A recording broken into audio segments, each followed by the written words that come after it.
বিজেপির শক্তি কেন্দ্র প্রমুখ সহ 2 বিজেপি কর্মীকে মারধরের অভিযোগ উঠল তৃণমূলের বিরুদ্ধে। ঘটনাটি চন্দননগর সরষেপাড়া এলাকার। ঘটনা প্রসঙ্গে জানা যায়, হুগলি চুঁচুড়া পৌরসভার 30 নম্বর ওয়ার্ডের শক্তি কেন্দ্র প্রমুখ কৌশিক শিকারী ও বিজেপি কর্মী শুভঙ্কর দাস, তারা দুজনেই চন্দননগর কুলুপুকুরের মারুতি সংঘের রামনবমী পুজোর ঠাকুর আনতে চন্দননগর লালবাগান এলাকায় গিয়েছিল গতকাল রাতে। কৌশিক শিকারীর অভিযোগ, তারা যখন দুজনে চুঁচুড়ার বাড়ি ফিরছিল তখন চন্দননগর সরষেপাড়ার কাছে কয়েকজন তৃণমূল কর্মী তাদেরকে দাঁড় করায় এবং তাদের গাড়ির চাবি কেড়ে নেয়। অতর্কিত তাদেরকে মারধর শুরু করে। তাতেই গুরুতর জখম হয় দুজনে। খবর পেয়ে কৌশিকের পরিবার সহ এলাকার বিজেপি কর্মীরা ঘটনাস্থলে উপস্থিত হয়। পাশাপাশি ঘটনাস্থলে উপস্থিত হয় চন্দননগর থানার পুলিশ। এরপরেই দুজনকে সেখান থেকে উদ্ধার করে চিকিৎসার জন্য নিয়ে যাওয়া হয় চন্দননগর মহকুমা হাসপাতালে। বর্তমানে সেখানেই দুজনকার চিকিৎসা চলছে। গতকাল মৌখিকভাবে ও পুলিশকে জানানো হলেও আজ তারা লিখিত অভিযোগ দায়ের করবে।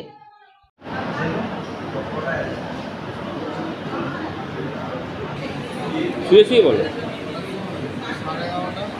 কে মদ খেয়েছিল নাকি যারা? আজকে তো প্রায় পেয়েছি, মানে অনেকদিন ধরেই টার্গেট করে রেখেছি। আচ্ছা, কোন জায়গাটায় হয়েছে ঘটনাটি? দেখুন, গতকাল রাতে 1-1:30টার সময় আমাদের বিজেপি কর্মী দুজন, নামটা কি আছে আমাদের,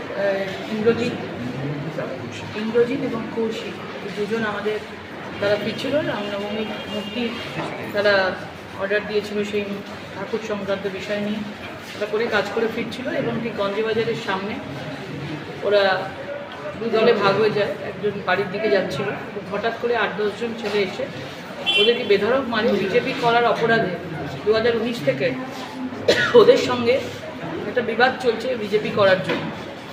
তো আগামী লোকসভা নির্বাচন, মানুষকে ভয় দেখিয়ে ঘরে ঢুকিয়ে দেওয়া, এবং যে ছেলেটি আছে তার নিজস্ব মুরগির ব্যবসা রয়েছে, তার থেকে অনেক দিন ধরেই তার ব্যবসা আছে বলে সেখান থেকে তোলার জন্য অনেকবার করে বলা হয়েছিল। কিন্তু সে মানে কেনই তারা তোলাবাজিতে কেন ঢুকবে, কেন দেবে? একজন মানুষ ব্যবসা করতেই পারে তার নিজস্ব জিনিস, তার জন্য অন্য মানুষকে, তৃণমূলকে টাকা দিতে হবে কেন? এবং তোলা দেয়নি বলে আজকে এভাবে তাকে মানে মারধর করেছে এবং পেটের আঘাত লেগেছে, পেছনে, মাথার পেছনে আঘাত লেগেছে, কপালে, নাকে এসব আঘাত লেগেছে। এবং 1 নম্বর ওয়ার্ডের কিছু ছেলে তারা এফআইআর লিখেছে এবং এক্ষুনি গিয়ে আমাদের বিজেপি কর্মীরা থানায় এফআইআর জমা দেবে। এইভাবে যদি বিজেপি করার জন্য বিজেপি কর্মীদেরকে তৃণমূলের গুন্ডা, বদমাইশ, ক্রিমিনালরা ভোটের আগে এইভাবে যদি মারতে শুরু করে, এইভাবে যদি মানে তাদের ব্যবহার হয়, সেই ব্যবহারের জবাব সেইভাবেই পেতে হবে। ইটের জবাব পাটকেলেই পেতে হবে তাদের।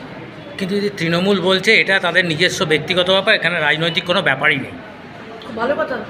যদি ব্যক্তিগত ব্যাপার হয়ে থাকে, মারধর তো করেছে, তাকে এফআইআর করা হবে, তাকে তোলা হবে ইমিডিয়েট, কোনো ব্যক্তিগত না। যদি সেই কিছু নিজের কোনো কিছু হয়ে থাকে, রাজনৈতিক কোনো কিছু না হয়ে থাকে, খুব ভালো কথা, তাদেরকে তোলা হবে।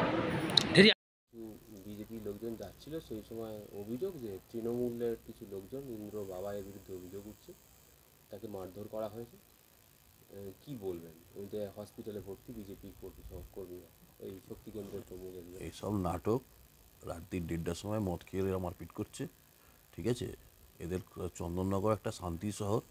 চন্দননগরের ইতিহাস যারা জানে, চন্দননগর সৃষ্টি যারা জানে, তারা এইসব কার্যের সাথে যুক্ত হয় না। এটা সম্পূর্ণরূপে উস্কানিমূলক কাজ। রাত্রি 1:30টার সময় ওখান দিয়ে কী করতে যাচ্ছিল? মারপিট বা হবে কেন? এই শহরে মারপিট করার অনুমতি আমরা কাউকে দিই না। আমরা এখানে সেবার কাজ করতে এসেছি, মানুষ সেবা করার দায়িত্ব দিয়েছে, মানুষ চন্দননগরকে শান্তির শহর বানাবার দায়িত্ব দিয়েছে, সেই দায়িত্ব আমরা নিষ্ঠার সাথে পালন করছি। আপনাদের বিরুদ্ধে যে অভিযোগটা উঠছে কি সম্পূর্ণ ভিত্তিহীন? কোনো অভিযোগই নেই। অভিযোগটা কিসের? রাত্রি 1:30টার সময় মারপিট করবে তারা মদ্যপ অবস্থায়, তো কী বলবে তাদের? আপনাদের 2 বিজেপি তৃণমূল কর্মীর নামেই তো অভিযোগটা উঠছে। তৃণমূল কর্মী বলতে কি হয় আমার জানা নেই। আবার তৃণমূলের কোনো পদাধিকারী তারা নয়, তো তৃণমূলের প্রশ্ন আসছে কোথা থেকে? আর যাদের সাথে মারপিট হয়েছে তারা বিজেপির পদাধিকারী। এরা ব্যক্তিগত, এদের ঝগড়া ঝামেলা, সেইটাকে এটা রাজনীতিকরণ করা হচ্ছে।